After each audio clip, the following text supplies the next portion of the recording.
Γεια σας φίλοι μου.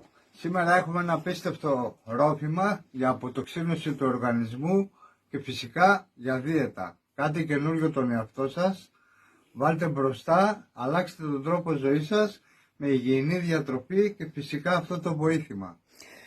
Κορίτσια και βασικά και όλους τους κύριους φυσικά, εγώ το έχω δοκιμάσει, είναι ένα καταπληκτικό ρόφημα το οποίο συνίσταται για δίαιτα και για αποτοξίνωση, εγώ το χρησιμοποίησα για δίαιτα, το οποίο πίνουμε ένα ποτήρι το πρωί, ένα ποτήρι το βράδυ, νηστική κατά προτίμηση.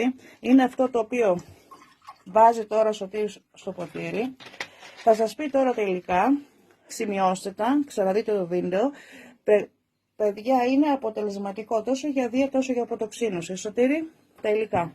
Στίβουμε 2 λεμόνια, ένα grapefruit, βάζουμε του γλυκού 2 κουταλάκια ginger σκόνη, βάζουμε ένα κουταλάκι του γλυκού μέλι, βάζουμε 4 κουταλάκια της σούπας μιλόξιδο, τα ανακατεύουμε καλά και σε 1 λίτρο νερό.